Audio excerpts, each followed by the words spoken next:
Welcome to the Reclaim Leader podcast. I'm Jason Tucker. And I'm Jesse Skiffington. We're two pastors in the trenches who are passionate about church health for greater gospel impact. We share the ups and downs of ministry, strategies that worked for us, and some that didn't. Best practices and practical tools for church leadership. The goal, to help all of our churches flourish. Let's get started. See another sunrise, sing a little song. We are back in our next installment of Pastor Appreciation Month. Just know I appreciate you.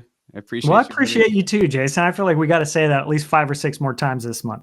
That's right. I mean, listen, I'm just curious. This is totally, we did not rehearse this. What is the most meaningful pastor's appreciation gift that you've received? So I just thought one popped in my head, so I'll go first. And well, I do, time. And I could reach into my desk. I'd make a lot of noise, so I'm not going to do it. But I have a sword of the Spirit, sort of stuff. What is it? I'm going to find it right now. I got to show it. Oh, here it is. Wait, what? No, it's the sword of salvation. Here is the letter opener that I got from our deacons a couple years ago. This is the reason you need to watch us on YouTube. Yeah. Just sword of for the this Spirit, moment. Which is the word of God, Ephesians 6:17. And I've got this. And now whenever my son comes into the office, he immediately starts sword fighting. So I've got that going for me. That's my favorite pastor appreciation gift, I think. What about you, Jason? Any good precious moments? I'm so glad that I asked. Yeah. Mine was actually a really heartfelt one. This was at my first church I was at, where I shared the story about how I was pre-med. I wanted to be a heart surgeon. And then through my coming to Jesus and call to ministry, I went that other direction, and someone gave me a stethoscope and told me I'm still a heart surgeon. And it was really cool and meaningful. Awesome. Yeah. So I still have it. It's in my office. And then this was the most recent one that actually has all my pens in it. Pastor powered by coffee and the Holy Spirit cup with pens and pencils in it. That's totally accurate. Yeah, those are really good. We want to have a little practicality to it. I actually open letters with this, Jason, because it's so funny. Sword of the Spirit letter opener. Sword of the Spirit, which is the wow. There's a lot to say. Yeah. Anyway, we have another interview with some pastor friends of ours as we're talking about stories from the trenches. Austin and Sara Hill, they're awesome. Yeah. It's been way too long since I got to talk with them both together. So excited for that. Before we continue, hoping our listeners that you're enjoying this, you're getting a lot out of this, and you feel appreciated. Will you do us a favor? Will you share this episode? If it's really meaningful to you, share it with some pastor colleagues. It's a great way to get the word out. And if you're up to it, leave us a review on your platform of choice. We're new on YouTube, so hope you'll join us there. And, I don't know, we're not much to look at, but is my makeup nice okay, Jason? Are we doing okay? How's my lighting? I'm glistening a bit. I might have to hit the powder. But anyway, we're so thankful that you're along the ride with us and listening to us. And again, hope it's helpful to you. And we have a giveaway. Remember, we promised we're going to give away some stuff. So raffle number 1, you're going to win a copy of Dan Ryland's Amplified Leadership, which is a classic. We did a whole series on that. And the winner is, I took the names, or took the list, and I just cut them up of our subscribers, popped them in a bowl. And here's the name that came out: John Haringa from First Press Harrisonburg. I know this guy, John Haringa. So we had coffee in Harrisonburg, is the town where my daughter goes to college. And they got a great rockin' church there. JMU, let's go. Yeah, JMU. They're doing a lot of great ministry there. Have a friend, Scott Thayer, who's an associate there. So, all right, John, I'm glad to send you a book. Very excited about that. So, congratulations. We're going to do some more giveaways the rest of the month, including 1 month of free coaching calls, which, again, no strings attached, just trying to help out. You could win that for free. So, again, here's how you win. You sign up by getting onto our mailing list, reclaimleader.com/newsletter. And we don't spam you. We send you about 1 email a week about the upcoming episode and some other stuff. And that's how you could get on the list to possibly win. We got a few more books, Carl Vaders, Todd Bolsinger, and again, the month of coaching. So We are getting ready to talk with Austin and Sara. They're friends of ours, long time in Princeton. Wasn't it great? It was just so good getting to catch Yeah, it up was with fun them. catching up. I think that's one of the great things about ministry over time is you build those kinds of relationships and friendships and get to see how God is at work in everybody's hearts and the call and how it is shaped and how it moves and changes over time as we're all discerning and continuing to discern, what's the Lord leading us to now in this season? Yeah, and I appreciate how vulnerable they were and also how they took us on the journey with them. So hope you enjoy. Here's our interview with Sara and Austin Hill. Excited to be here with Austin and Sara Hill, friends of ours from Princeton Seminary.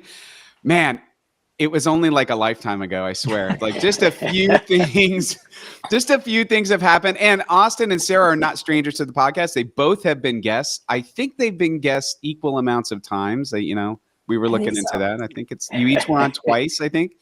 All right.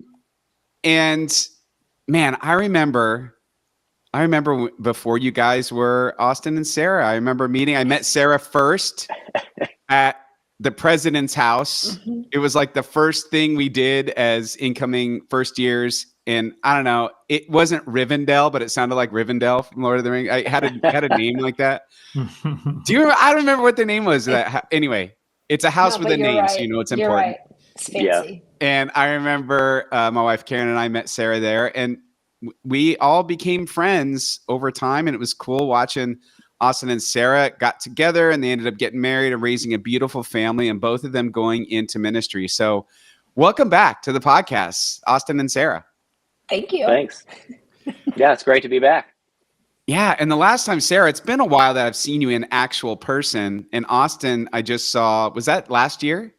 It was, I think it was this fall of 21, maybe 22. But it was like September, so yeah, this is like maybe time 2 years for me. ago. It's like, yes. Oh yeah, I know. Wasn't that just a couple months It's just ago? been crazy. Yeah, exactly. But anyway, we are sharing now in October, Pastor Appreciation Month, really showing some appreciation for our pastors by sharing our stories, sharing where God has taken us and where God's leading us and where we're finding God along the way. The good, the bad, and the ugly, and everything in between. And so I just thought it'd be great, and you could pick up wherever you want, but tell us a bit. You graduate seminary, you decide you are going to be a clergy couple. Is that what happened? Tell me what happened. Yeah, it was an adventure, even that. I mean, we got married the week after taking the 4 out of our 5 ordination exams. And so we had like 1 week to get married. Throw a little wedding planning in on top of the ord exam. Exactly. That's awesome. Yeah. Good strategy. I like so it. While we were finishing up our exegesis exam, then we had the last bit of our wedding planning. Then we got married and had our honeymoon and went right into our last year. So our first year of marriage really was navigating those questions of call. Where are we going to end up? How is this going to work? Are we going to want to work in the church together? Or are we just going to be happy to work wherever there's an offer? And so I remember that whole spring, there was a fair amount of anxiety, I think, at least that I had, but I would imagine for the two of us as we were trying to figure that out. And Sarah's a lot more of a planner than I am. And if we're being truly honest, she passed all 5 of her ordination exams. I failed polity the first time. So I had to retake it, I think, in January of our senior year. So while I was waiting for that final result to come back before I could be certified, ready, and able to receive a call, Sara was out there already getting our applications ready and talking with churches. And even that was, I think, a difficult time to navigate. But Sara actually was the one who ultimately found the church in Fort Dodge, and they had 2 different positions they were looking for. And so, Sara, I don't know if you kind of want to pick up from there and kind of what your experience with that part of it was. Sure. So we figured we could leave seminary and live in a cool city / close to our families and work at Target, or we could leave seminary and work and serve in a place that we hadn't heard of and that we didn't have any like friends or family a part of. However, then we would be ordained and working and serving God in a church. And because where our families were from, there weren't really any calls that were going to work well for us, I think, at the time. So that's how we ended up in Fort Dodge, Iowa, Presbytery of North Central Iowa, for Austin to take a call as an associate for youth. And so we looked up Fort Dodge, Iowa on the map, and we thought, I guess we're going here. Okay. And we thought this will be for a few years. And gentle listener, it was 14 years. It wasn't just a few years. We were there for a long time. Yeah. So that church was looking for 2 associate pastors at the time. We both applied. And the week after we got there, we found out that I was not going to get the other call. And so then we thought, we're in Fort Dodge, Iowa for Austin to have this call. And I had a real, oh my goodness, dark night of the soul. What the heck am I going to do? Mm-hmm. And for brevity's sake, a year later, I got a call to be a solo pastor, 3/4 time, in the town of Goldfield, Iowa, population 600, with the Goldfield Cheese Mart, no stoplights, a dear town, a beautiful church. And so for the first year we were in Iowa, Austin served, and I was just doing some part-time things. And then for the next 4 years, I was a solo pastor. Austin was the youth and young adults pastor. Austin, I'll turn it back to you. Sure. Yeah, it's kind of like a round robin here. By the way, just kick it back and forth a little bit. Exactly. Yeah. So while Sara was up in Goldfield, there were some changes that had happened in our church. When I first started there, I was one of 3 pastors. There were 2 associates and a senior pastor. 18 months later, the other associate pastor found his dream job at Trinity Evangelical Divinity School and went there, I think, to serve as the chaplain for their chapel program.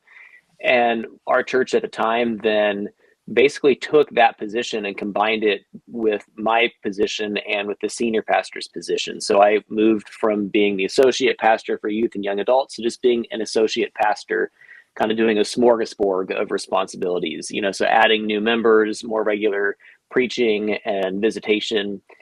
And then about 18 months after that, or maybe not even that long, our senior pastor left the church and left PCUSA ministry altogether. So that was a pretty significant time of transition for our church. We formed a PNC and we had an interim for about a year. And about a year into that, I had a ministry coach that I had been meeting with on a biweekly basis. And he finally reached out to me and said, so how come you haven't put your name out there for consideration in this position? And honestly, the thought hadn't even occurred to me because I enjoyed being an associate. And I thought, surely there's no way that I would be ready at this point. I was 29 at the time. But I started thinking about it, praying about it, talking with this ministry coach, and then eventually reached out to our executive presbyter and some other people in our presbytery's committee on ministry, and discerned what that possibility could look like. And ultimately, through a few months and a fair amount of meetings, because we Presbyterians, we love our meetings, the church offered the position of senior pastor to me at 29. And then the first responsibility I had was then searching for basically my replacement or somebody else to be the associate pastor. Because even though I was put in that new position, there was still I was the only pastor there. So we formed a new search committee. And about a year and a half later, I think Sara had kind of a similar experience, and I'll let you fill in the details. But ultimately, we offered a call to Sara as the associate pastor. So Sara, I don't know if there's anything you want to add to that part of it. Sure. So they were searching for an associate pastor, and I was praying for them and hoping they would find someone, and was really enjoying my time up in Goldfield and not interested in applying. And then it was Holy Week of 2014, and Austin and I, serving in 2 different congregations with all of those services, we were just 2 ships passing in the night. We had a 2-year-old and a 10-month-old. And it was just like, I guess I'll see you on Easter afternoon. Bye. Good luck at your church and good luck at my church. I mean, it was just being pulled in 2 different directions. And I wondered, I think the Spirit nudged me to wonder, what would this look like next year if you guys were serving together and were at the services together, or both of you weren't writing a Palm Sunday, a Maundy Thursday, a Good Friday, an Easter sunrise, and an Easter Sunday sermon? And I thought, so just prayed about it a little more. And ultimately in maybe May or so of that year, threw my hat into the ring to be considered for the associate pastor position, was one of the final two candidates, and then was the candidate they extended the call to in June. And so then September 1st, 2024, not 2024, 2014, sorry. I started and moved to full-time from 30 hours a week up to full-time. And so for 9 years, almost 9 years, Austin and I got to serve together. And the cheesy joke I make is that Austin was the boss at church and I was the boss at home. So, that was no joke, by the way. That's cool. That's not a joke. Let's just be honest. Yeah. So from 2014 to 2023, we served together. Our presbytery was amazing enough that both of us got to have wonderful leadership positions in the presbytery that sometimes, required us to carry a heavy load, but were wonderful growing experiences for us. Austin got his doctorate of ministry during that time. I'm so proud of you, Austin. We were continuing to raise our two babies who are now 11 and 12, and got to do that at the same church on Sundays. Our town is 25,000, and so it was small enough where we really got to be involved in the town and for the community and live into that call that Jeremiah told the Israelites. Like, if you seek the welfare of the city where you are, in its welfare, you will find your own welfare. And we really tried to live that out over those 9 years together of seeking the welfare of the city of Fort Dodge and the people of Fort Dodge as we served in the church. I love that. I've got so many questions. Let me just kind of up Periscope just for a second, or maybe it's the other way. Maybe we're going to drill deeper. I'm not sure, but I want to camp out here for a minute. So I just want to review the facts, make sure I got them straight. So you have a 2-year-old and a 10-month-old. You were applying for a position you had previously been denied. Okay, so you're applying at the same church. Yes. Both of you are applying for positions you did not have any interest in applying for. Correct.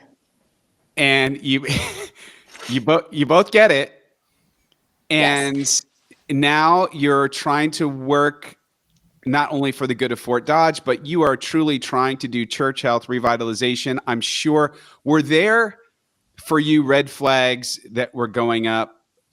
Not that you were worried it wasn't going to work out, but like, hey, this church has now gone through this many pastors, and hey, I was actually rejected from this church before. Tell me about what were some of those things for you, as much as you can share. Sure. I mean, there were a fair amount of those, and the senior pastor who had been present when we came had only been at the church for about a year when we first came there. He was following his predecessor who had been there for 17 years and was beloved by the congregation. So in some ways, the senior pastor before me was almost like an extended interim. And he really was continuing to lead the congregation through transition. And so when we got there, there was a lot of ongoing transition still. And when the two pastors before me, when that senior pastor had left, he left kind of right when the church in the United States was at its pinnacle, just kind of Christian culture and church culture in general. So he left at the 2005, 2006. So his tenure was 1989 to 2006. And if you think about church growth and the church growth movement in that time, I mean, it was peak. So in his time, the church had expanded and had built what we called Christian Life Center, and they started a contemporary worship service, and we're doing all of this incredible work. And then when he left and my predecessor came, there was this ongoing question of, okay, so what do we do now? And the church never really was able to answer that in the 4 years that he was there before he left. And then when we came into that position, within about the year that I was there, we found out that there had been some sexual misconduct and some ethical things that had happened prior to my time in the very office where I was. Oh my goodness. So we were definitely stepping into just quite a lot. I mean, red flag is maybe even not a potent enough word for, I think, what we were stepping into. And yet young and like sort of, plucky and like, well, I can do all things through Christ who strengthens me, right? I And so love it. let's just go for it. Yeah. And um, yeah, so I think we had some understanding of what those challenges were, but also just didn't fully understand the depth of that and how pervasive those challenges would feel over the course of the next decade. But that was just kind of some of my reflections. Sarah, I don't know if there's anything more you'd want to add too.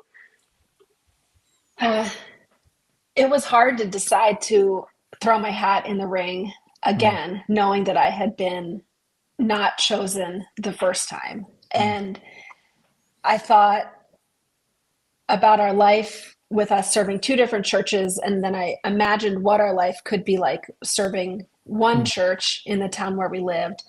And I think to me, it got to a point through prayer and discernment and talking to trusted friends and mentors that I always would wonder what if I didn't apply.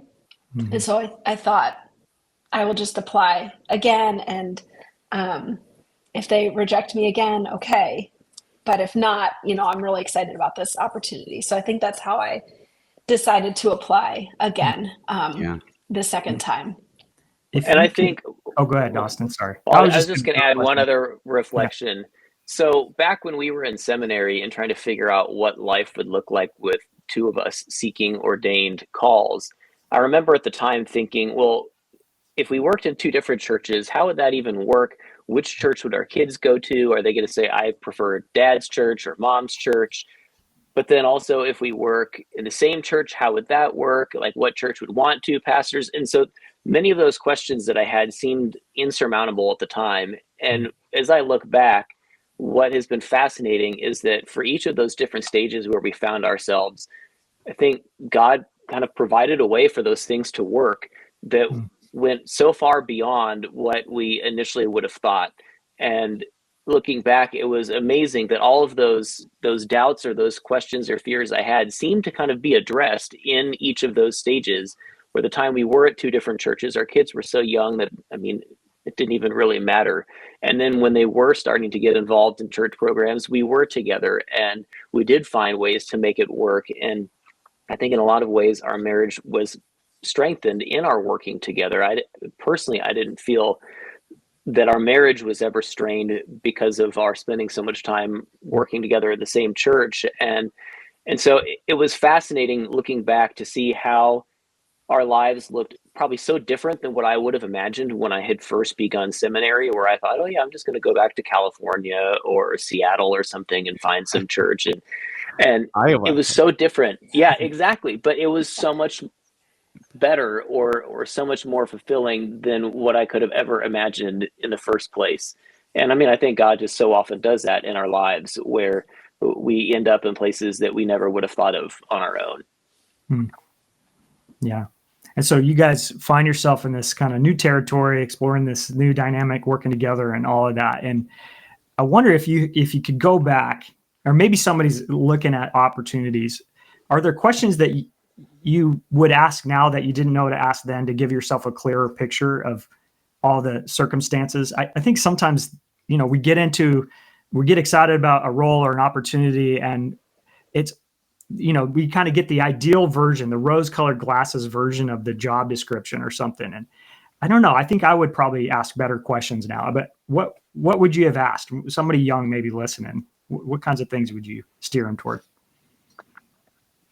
Well, Sarah, you just kind of went through that recently, and we'll get to that maybe a little bit later in our story. But what were some questions that you had of our current church that maybe were different from or based on your experience working in our previous church? Does anything come to mind? I think I asked questions this past summer as I took a new call to serve a new church in our new town. We're not in Iowa anymore. Not that I don't think we said that, but we don't live in Iowa anymore. Just some relational questions, like about,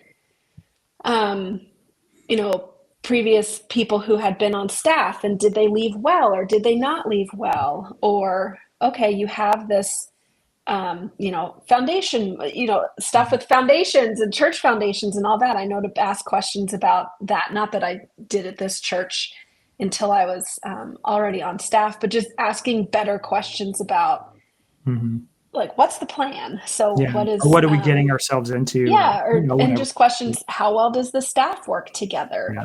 What happens when there's staff conflict? Yeah. How do you deal with, how do you, whoever the you is as the senior pastor or the head of staff, how do you deal with an email that comes your way about a staff member? Or how do you deal with insubordination or something? Just some of those questions that we were so new into ministry, and I was so young and also a woman and hadn't really found like my voice yet, and and still struggle just with having self-confidence enough to take up space and ask those questions. Sure. There were a lot of questions that maybe I wanted to ask, but just never, I was too scared to ask, but I'm able to ask those questions Yeah. now. Yeah. What about you, Austin? Well, I think for me, questions like these would be questions that I would ask the nominating committee or whoever the group of people that I'd be in conversation with. I would ask, where do you see the church in the next 5 to 10 years? What gives you hope? One of the things that I had the privilege of doing previously was on our committee and ministry, I would visit churches and do these triennial visits, and you'd have sort of a standard set of questions that you would spend talking to the elder board of that church and just getting a sense of where is this church going. So I think a lot of the questions that are in that triennial visit, so questions like what gives you hope, what makes you excited about the ministry of your church, and to not just hear that from the staff, but to hear that from members of the church, but to also ask that of the staff, because you can really get a sense of how effectively is the mission and vision that maybe the staff has, how is that kind of disseminating to the rest of the congregation, or at least these people who are a little more involved. I think questions about expectations are a big one too. I mean, I've heard from a pastor just within the last year who was talking about how they view Sunday morning as not a work day, because that's just them giving their act of worship, is just like all the rest of the members of the congregation. So okay, that's great. So then what time off are you getting? And where is that? Like if this is one of your days off, even though you're working for 5 hours, like what does that say about the church's expectations of people in those full-time positions? So I think, questions about the expectations for the role as well. But I think for me, the big ones would really be, where does this church see itself in the future? How does this position fit into that? What are you hoping for in this position? And I mean, that was a big struggle I think that we had as I came into that church. It was kind of like, there wasn't much sense of what we need to be doing moving forward. It was just, if we have great worship services and if we have like a young, good looking senior pastor, then like the young families are just going to come. Right. And I mean, I don't know if I fit that bill or not, but I can tell you the young families you didn't do, come. Austin. You do. You're so You handsome. do.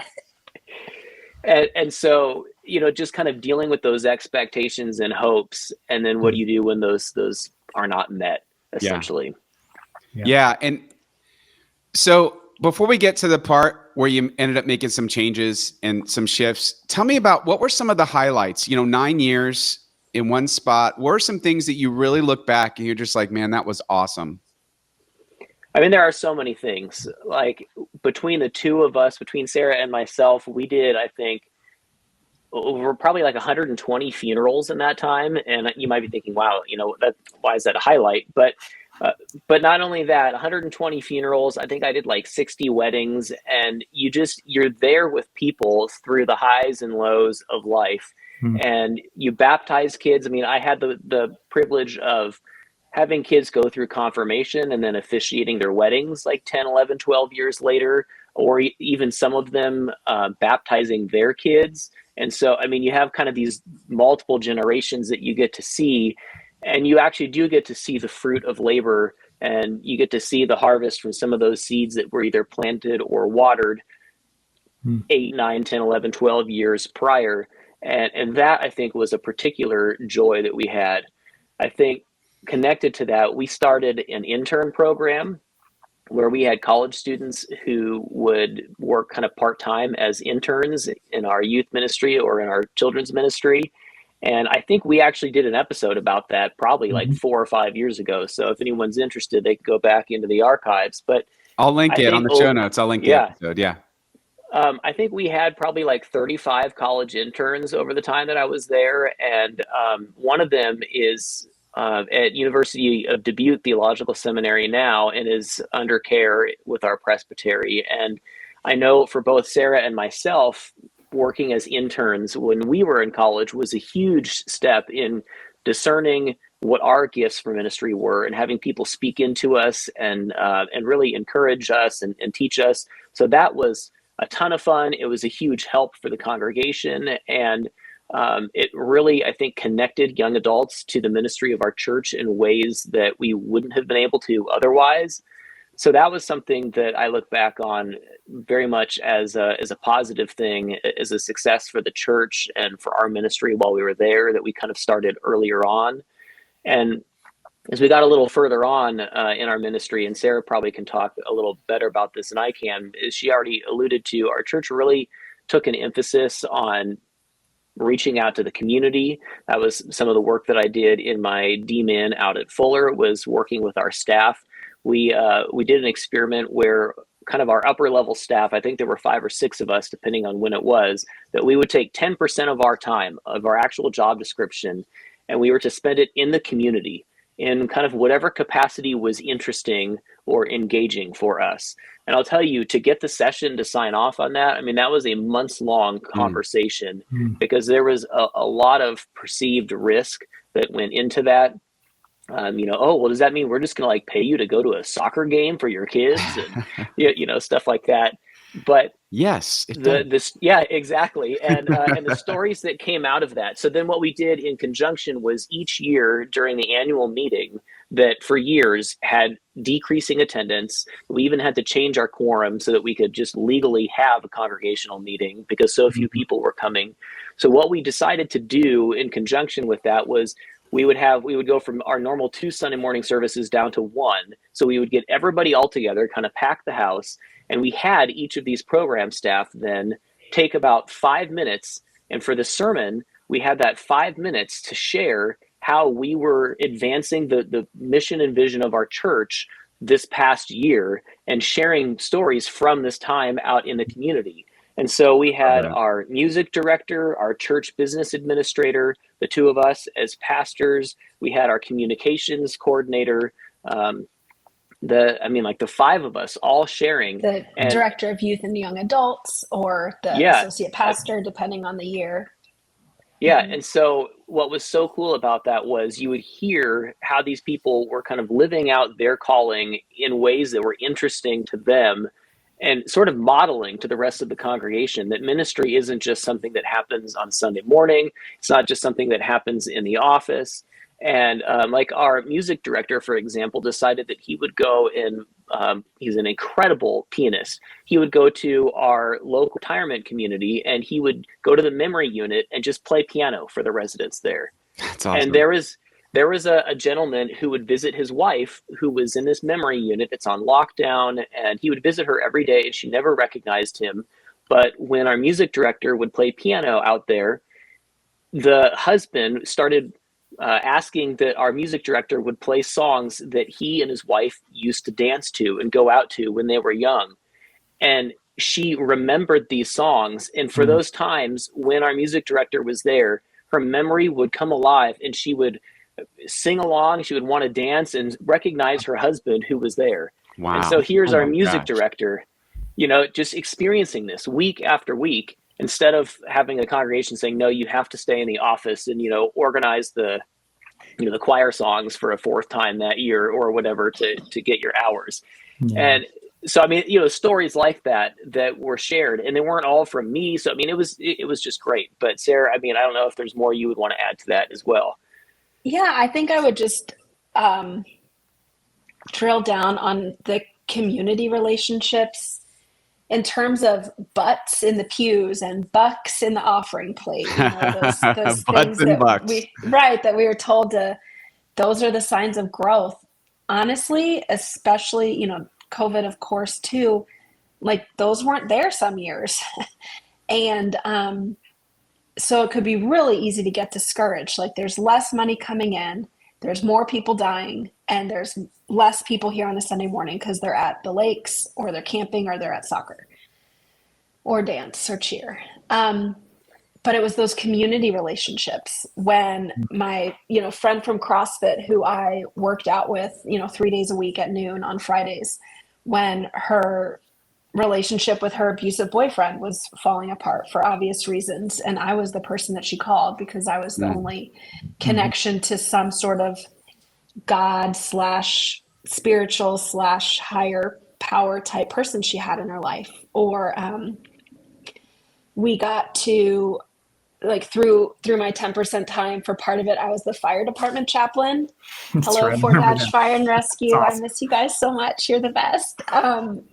But being able to do premarital counseling with some of those guys as they got married, or walk them through really crappy points in their life, but then also work out with them. And they were able to see that I'm just Sara, who also likes to listen to rap music as she lifts heavy barbells. Like, so just being able to be a part of the community and to have them see that Austin and I are totally human and totally flawed, but like who you see on Sunday morning is also who you see in the gym, is also who you see at dinner, like that we're the same all the time. I think that was that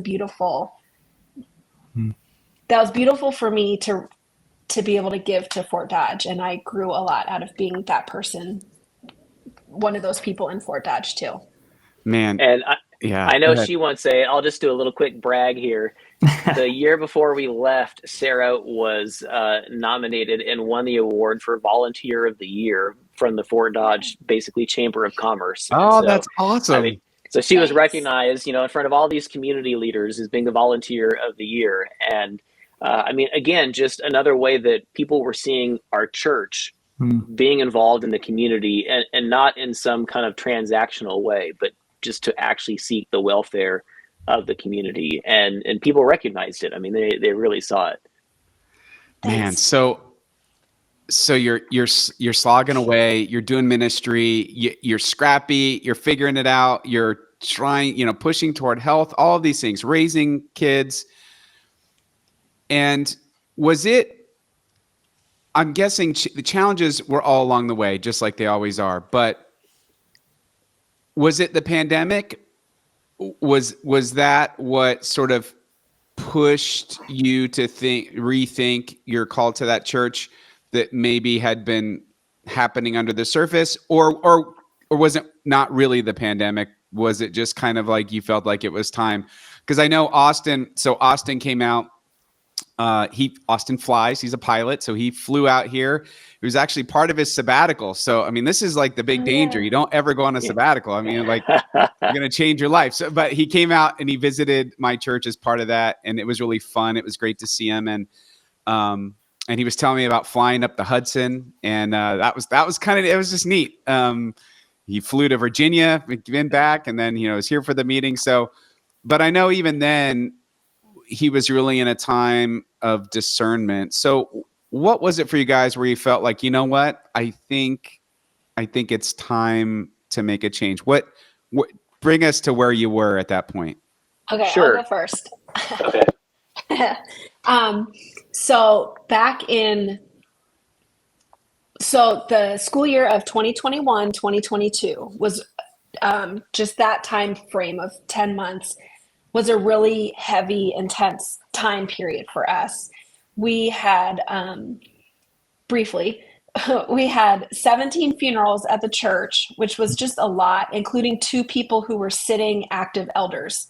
So 2 people on our session died, one of COVID and one of lung cancer. And fall of 2021, we're still coming out of the pandemic. We had 2 cats who passed away, which seems silly, but if you're a pet owner, you know that your pets dying are really awful. So we had, our 2 cats died, the ones we got at Princeton. We had David, our wonderful exchange student, was with us in the Czech Republic, from the Czech Republic, at our house. And David is wonderful. And also just adding another human to your life, into your family was very hard, just having another kid. And then I had mono. Yeah, I got mono. I got it, so I You was got out. COVID a second time. No, so I got mono the Monday before Palm Sunday. So that's a really fun time to get Oh my mono. gosh. So I was like, "Dear husband, I have mono and will be MIA for a month." And then also, "Dear boss, I have mono and will be MIA for a month." Wow. And we have an exchange student, and two kids in, third and fourth grade at that point. And then one of my parents and one of Austin's parents got some health news that was really significant. And so all of that happened in that time. Oh my gosh. So in the summer of so that was a heavy lift. In the summer of 2022, our friends were, some church friends had taken our kids for a week. And so we were excited to have a week with no kids. But I had been in the hospital with a dear parishioner as he was dying. And I got COVID from that. And so instead of it being a week where we could, we were footloose and fancy free without kids because they were in Tulsa, it was great. I have COVID again. And I'm also secretly hoping that my husband doesn't get COVID so he can do the funeral, which is just like really messed up mentally. Like, as I'm thinking back, I'm like, of course he has COVID. Like, we're husband and wife. He's going to get COVID because I have it, but he tested negative so he could do the funeral. And at that point, I was just like, what am I doing? This is not, why was I crossing my fingers that Austin wouldn't get COVID and could do the funeral? And at that point for me, being so far away from family and being kind of just always like overwhelmed or worried about or consumed in my brain space with like church stuff and never feeling like we had enough time for family. And also like our our kids had felt like we had ditched them that past year because we had an exchange student. So they're like, "Oh, well, now you have David and you're taking all this time away from us." And whether that was perceived or real, it doesn't matter. They felt like they hadn't seen us a lot. And so for me, it was the summer of 2022 where I thought, honey, I know that you're thinking about the airline and making a change, and Austin will let you share that. But for me, it was no longer, I'll stay here and continue to be an associate pastor and you go pursue your flight career and I'll continue to serve at the church. Like, for me, I felt that I was no longer able to serve the people with energy, intelligence, imagination, and love. And I knew that I needed to make a change too, that I was doing things in an unhealthy way that was not sustainable and that was leading to burnout. And I had resonated with everything that people were saying are, symptoms of burnout. And so for me, that was that summer of 22 where we decided let's leave well and leave about a year from now at the end of school next year. Let's try to leave Fort Dodge and the church well. For me, that was the turning point. So what about you, Austin? Well, there's kind of two parts of this. So one, from all the way back when I was like 13, I either wanted to be a pilot or a pastor, and that goes back to family kind of influences on both sides of the family. So those, while they're very different careers, those have always been passions of mine.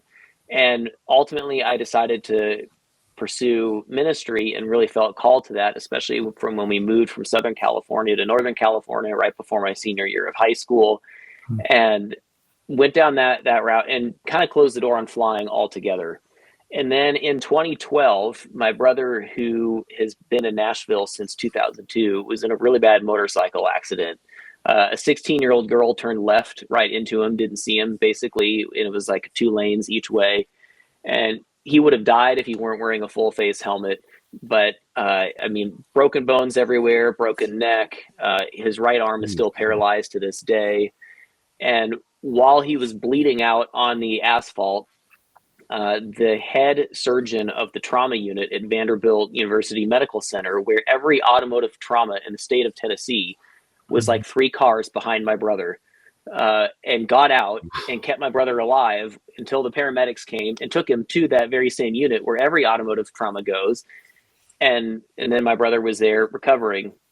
So long story short, with that, my other brother and I decided we were going to sell the motorcycles that we had at that time, and back in 2013. And because just the risk involved with riding a bike. So I had a little bit of cash, and I remember I woke up in the middle of the night. I had a dream about it actually. And I thought, this isn't enough money to pay for it completely, but this would be enough money to actually start working on a private pilot license and just start working on this dream that I've always had. So I talked with a friend that I knew who flew, and took him out to lunch and just kind of said, hey, can you tell me how to get into this? And he was so excited. He said, Austin, I think this is going to be such a great thing for you. Whatever you need, just let me know and I will pay for the rest for you to get this pilot's license. Oh my goodness. And I was flabbergasted. I mean, that's not why I was taking this guy out to lunch at all. And so he basically financed the rest of that license that I couldn't do on my own. And as I thought, every step of the way, I just absolutely loved it. And from 2013 still to now, the more experience I get, the more ratings I've gotten, the more I enjoy it, and the more incredible I think it is. So that passion has always been there. Concurrently, in that same time, so I started working on that pilot license basically the year I became the senior pastor. So you can kind of track that same 10-year time. And over the time that I was in ministry, one of the things I noticed was that when we first got there, average attendance on a Sunday morning was 420. And by the time we left, a good Sunday was like 140. So it was a third of what it was when we first got there. And we can all identify so many things that have happened in that 14-year span. Yeah. But anytime you're in a place for a long amount of time, you're going to have people who leave because of decisions you make, and you're going to have people who come because of decisions you make. Mm-hmm. And I found as a senior pastor, there were so many things that I had to do in that position that either I felt like I had never kind of signed up for, or certainly I didn't enjoy, and that really just killed the joy and passion of ministry. And what I mean by that is, personnel decisions, and we had a lot of personnel turmoil in the time that we were there. I think one of the challenges being in a rural community is that it's just a lot harder to get people who are willing to relocate and really kind of put a solid effort into the job. So that was an ongoing challenge, and it seemed like a metaphor that I kept having in my mind was that I was on a boat that would spring leaks, and there were only so many fingers I had to plug these leaks. and you can only do that for so long. Yeah. And so I think over time, as the passion for flying was increasing and the passion for church ministry as a head of staff was decreasing, it sort of got to this point that happened to be at the same time that everything that Sara was just sharing was also happening for her. And in that week, we first started talking about this. And so then I reached out to, I've got a covenant group from some mutual friends that we all would know from seminary, and we meet like once a month. And then our executive presbyter in our governing body, and just for that whole fall in 2022, really was discerning with them in a lot of ways. And one of my pastor friends basically said, well, Austin, all the things that you enjoy about ministry, you could do those even if you weren't a senior pastor. Mm-hmm. And that just sounded very appealing. Like, you're right. I can still teach. I can still care for people. I can be in relationship. I can, be a volunteer, or I can do stuff on a part-time basis or whatever else. And similarly, the airline industry was going through a significant shortage, just like this pastor shortage that we keep hearing about. Interesting. Yeah. And so there were a lot of logistical things that were kind of falling into place. So we decided, we were both 39 at the time, and we said, let's move to be close to family, because my parents live here in Nashville. Let's try this total change where I can fly for an airline. And if 5 years from now, it's totally not what we thought it would be, I'll only be 44 with 14 years of church experience and demon and all this other kind of stuff. Like, there will still be a need for pastors then, just like there is now. So it was kind of like, what do you have to lose other than all of the relationships and all the work and everything, that we were leaving behind in Fort Dodge? So I'd say that was probably the hardest part, was like when I realized if I could just snap my fingers and be on the other side of that transition, I would do it in a heartbeat. That was when I realized, like, okay, I'm not the right person for this position anymore. And the only thing that's keeping me here is kind of the pain of going through that process. And I And think removing especially, all of our fingers from, yeah, the vote. yeah, exactly. And I think also for me, this was the only church that I'd ever served in a full-time ordained capacity. So I didn't really have anything else to compare it to. And that's been a lot of my learning here in the last 18 months, which we could talk about maybe in just a minute. But so I mean, it was pretty hard to sort of extricate myself from that. And I think for all of us, but Sarah mentioned earlier this idea of leaving well, and we tried to be very intentional, especially because of the transition that had happened before we got there. And our staff finally was in a good place. I mean, there was COVID. I was going to take a sabbatical then, and then COVID happened in 2020, so we didn't do it then. And then in 2021, we had even more kind of staff transition issues that were going on. So instead of my full 12-week sabbatical, I did a little, like, a week here and a week there, and basically took an extra 2 or 3 weeks. And so that's when Jason and I got to be together. But we finally had come to a place where things like were going well. But at that point, I think neither Sarah nor I had the energy to actually then take the church from there to wherever it was next. And there were even people in the church saying, I haven't seen our church's staff work this well together in the whole time I've been a member here. And they're like 60-year members, saying stuff like that. So, I mean, I look back on the time that we were there, and I think a lot of what we were trying to do was create structures for health within the kind of leadership of the church, and walk with the church through a fair amount of transition, so that someone new or some people new could come and kind of have this as a baseline and move forward. Whereas one of the challenges I had was I still kind of had that vestigial ideal of what the church used to be pre-COVID, pre-smartphones, pre-social media, all of that. And that just wasn't the reality of the church anymore. I kind of needed to let that go and let myself go so that someone else could love and lead the church from where they currently were. And that was ultimately what we decided to do. Yeah.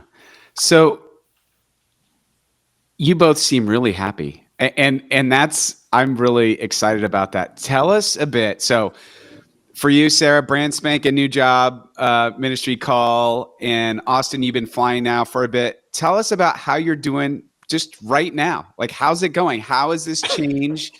I know it's still early, but what are the kind of leading indicators here? Sure. So we ended our call in May of 23, and then the kids finished school either that month or the next month. And then we moved to Middle Tennessee, to Franklin, which is just south of Nashville, on June 20th. And we are in the same metro area as all of his 2 brothers and his mom and his dad and all of their families. And we both have aunts and uncles and cousins and second cousins in the metro area. So there's about 25 people who are our family who live in Metro Nashville with us, which is why we chose to move to Nashville. If Austin was going to be flying and gone about 50% of the time, we thought that it would be great to live in the same metro area as grandma and grandpa and and the cousins. So for the first year, so Austin started flying in July of 23, so he's about 14 months into it. So for the first year, we got everybody settled into their new schools and car line and new church, new youth group. We started worshiping at First Presbyterian Church of Nashville, where Austin's parents are members. And one of our seminary friends, if you guys remember Eric Osborne, he is there. He went to law school afterwards and is a lawyer, but he's there. So the first day we were there at church, I'm like, I think that's Eric Osborne. I think we lived in Brown Hall together back in 2006. So just made some connections. So Jason, the senior pastor at Tower Hill before you, John Musgrave, he's there as a part-time parish associate. So I was like, oh, Tower Hill, I know that from my friend Jason. So just lots of little connections. Excuse me. I was really wanting to rest and really felt a call to family and to be more present to family and to kids. And so wasn't looking for a call. And then as we're recording this, about 3 months ago, the senior pastor at First Pres asked me to get together for coffee, and I completely thought he was going to ask me to teach a Sunday school class in the fall. And he just said, I know that you're burnt out and I know that you don't want something full time. However, we do have a need for more pastoral staff. Would you consider serving in a parish associate role in a part-time manner? Whatever you love to do in ministry, just do that. 3 Sundays a month. If you want to work more during the year and less in the summer, for your kids, like he was just so wonderful in asking me to do something that worked well, to use the gifts that God has given me, but also recognize that with Austin gone 4 days a week, I am, the point person and the point parent for them, and they are tweens and they don't drive yet. And, so I am driving them all over. And it was really beautiful because over that year, I had seen myself missing ministry. I had filled pulpits around the Presbytery Middle Tennessee and enjoyed those Sundays. I had, enjoyed sitting in the pew at Christmas Eve, but also missing being up front, or, enjoyed getting ashes smeared on my head for Ash Wednesday, but also missed being able to smear the ashes on other people's foreheads. And so I said that I would pray about it, of course, but really I was like, where do I sign? This sounds wonderful. Yeah, pretty cool. But I had to be cool. So I just started on staff there about 3 weeks ago. I'm part-time, about 15 to 20 hours a week. And I'm really enjoying it. It's so different to be on the pastoral staff where I'm not married to the senior pastor, and where I am doing a much better job of leaving church at church and leaving, and coming home. I'm one of 4 ordained pastors on staff, and they are currently searching for 2 more full-time. 2 of us are part-time and 2 full-time.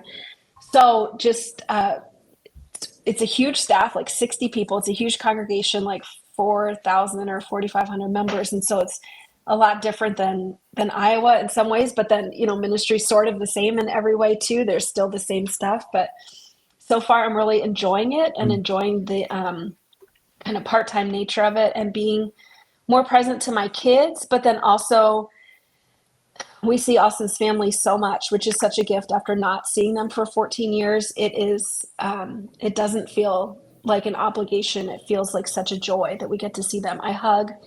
My father-in-law is at church every Tuesday morning for men's Bible study. So I get to hug him on Tuesday mornings when I come in and just say, hi, Dave, have a great day. I love you. And to hug him. And that is such a gift. And my parents are in North Carolina, but pretty soon they'll make a move either here or to where my brother lives in DC.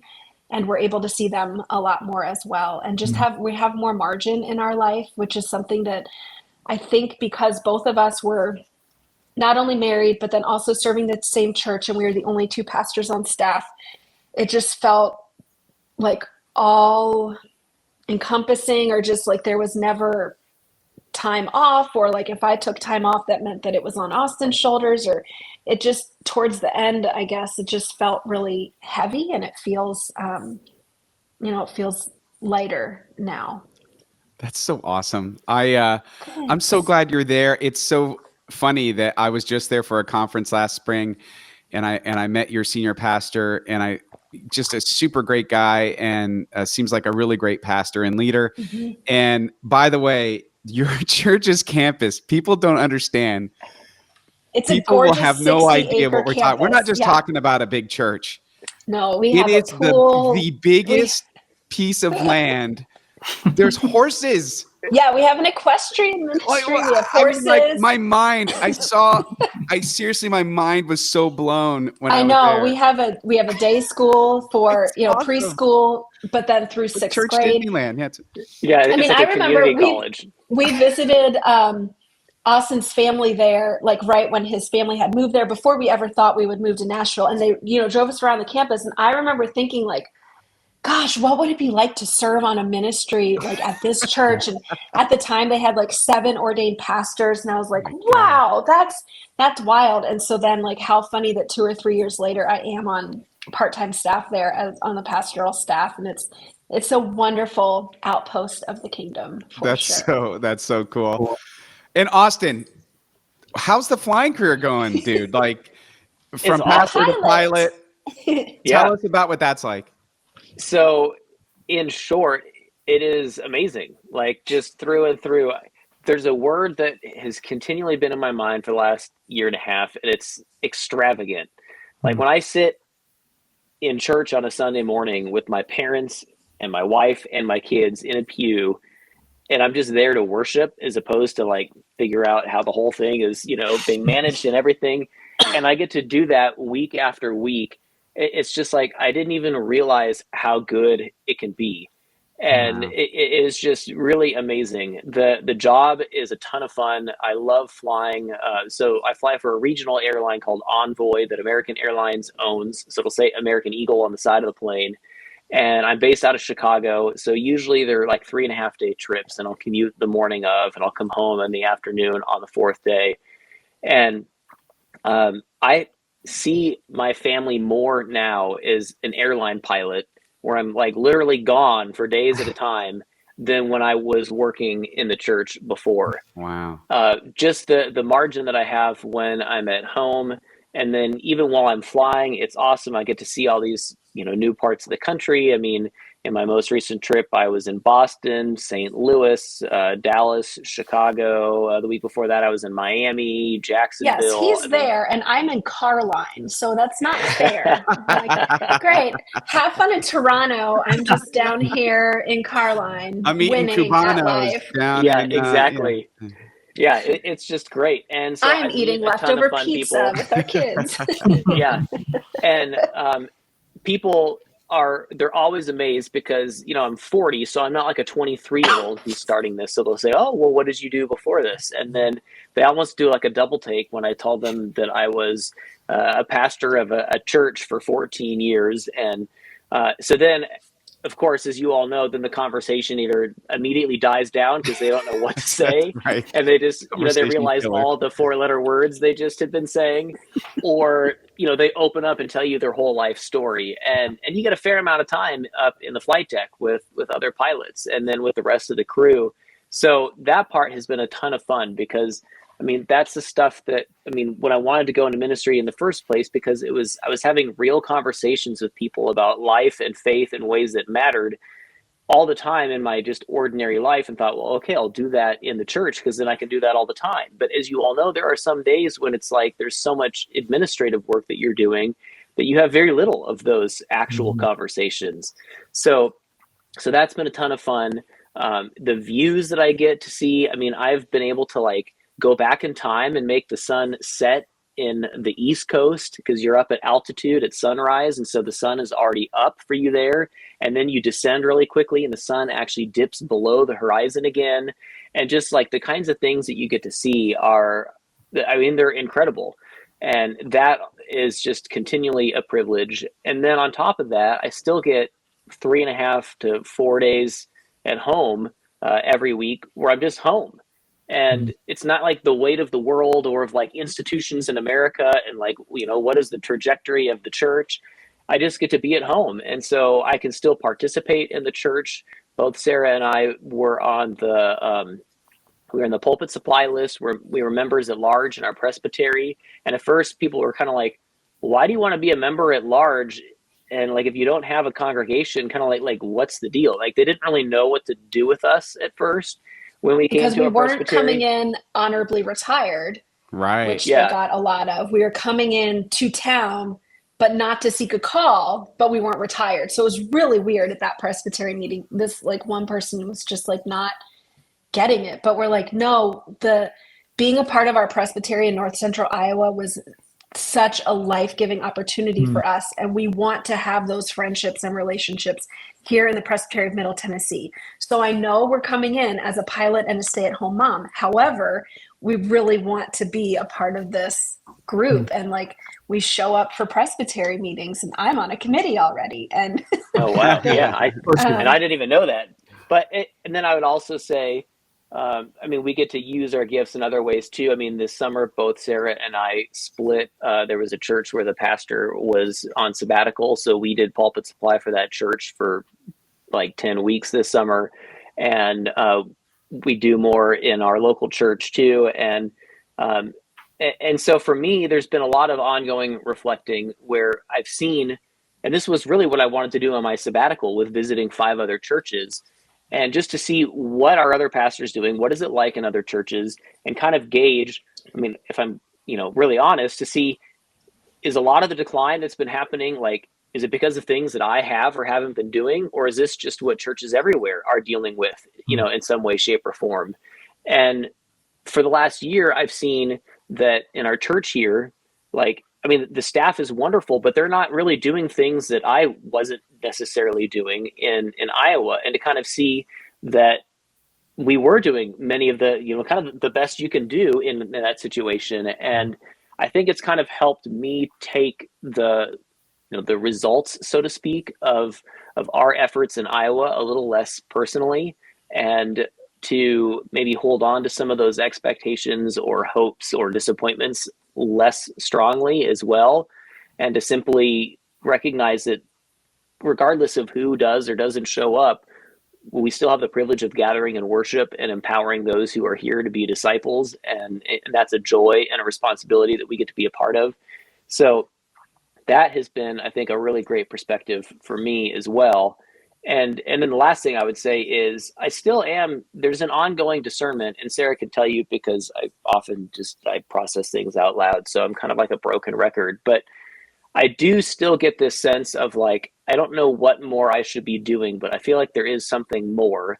I keep thinking of this phrase, and I forget where Jesus says it, but to whom much has been given, much will be required. Mm-hmm. And I think about all of the ways that people have invested in me over the years, and how am I using that? So I don't have an answer to that other than I'm trying to be faithful where I am, and even within the airline. So we're a part of a union. And so I just started a union committee there where basically it's a support network, where it's like a 24-hour hotline if people are going through difficult times and they need someone to talk to, they can reach out and call. And so I'm going to some training on that and kind of using some of my skills for that. So I'm still trying to figure out what that's going to be long term, but so far, I mean, it's amazing. I mean, there's really like I'm literally the healthiest that I think I've been since I was been in high school. Like I go for runs like repeatedly. I want to do like a sprint triathlon this year. I eat healthier, like just on every scale that you can think of. I'm healthier now than I have been in the last like 18 years. That says a lot. Well, you guys, thank you so much. Thank you for being on here. Thank you for sharing your story. I'm so glad that God is blessing you, and it's fun to see from the outside how God has brought you where you are. Thanks for doing that. You're such an encouragement, and I love seeing you guys. And I always think to myself, every time I see you guys, how come I don't see these guys more often? Yeah. But thank you for being here. You're welcome. Yeah. Y'all are always welcome down here in Franklin. I know where you are. Together. Exactly. The frothy monk, is that what it's called? The frothy monkey. Yes, we can go there. The frothy monkey. That's right. And then we can do some horseback riding at the equestrian ministry. There you go. All right. Thanks so much, you guys. Oh, I love connecting with friends that we've known for a long time, and I can't wait to see where Austin's going to fly us on our first retreat. Is it going to be to Europe? Are we going to go to Hawaii? Right? I don't know. Come on, Austin. Yeah, come on, let's go.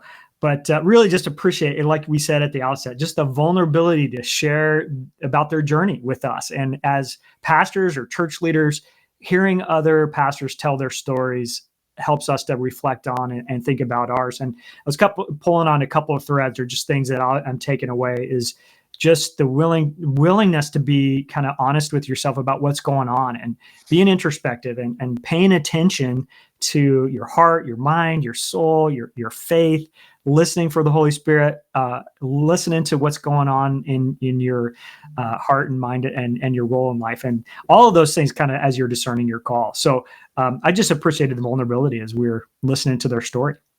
Yeah, me too. And I kept thinking about, one thing before we hit record, we're talking about, we don't want everyone to like leave their church now, because they do seem a lot fuller, and, it feels like they can breathe in their lives and they're happy and, working into this new season.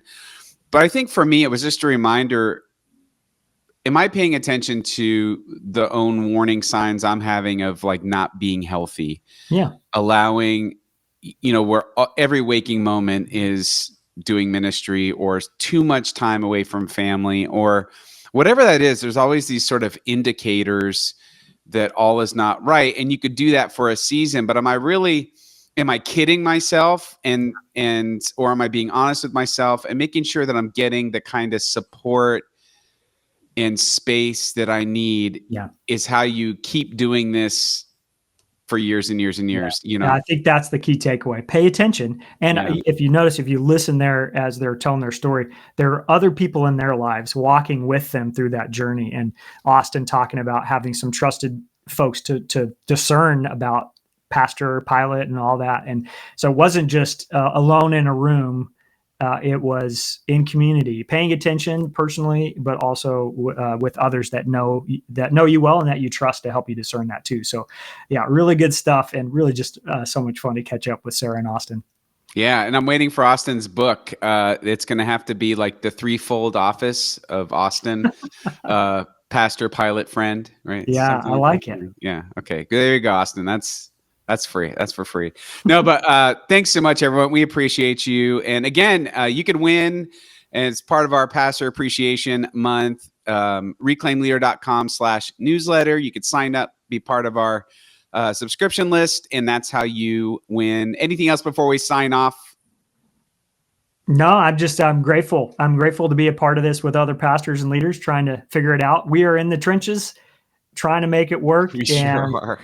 Man, we're in the trenches even today. Yeah. We were just talking about how much is going on, and it's good and it's hard and all the things, but we're glad to be in it together. And I appreciate you, Jason, the time we get to bounce ideas off each other and encourage each other. And hopefully this is helping some of you out there that are listening and a part of the conversation too. Because as we say every week, ministry is hard. It is so much better when we do it together.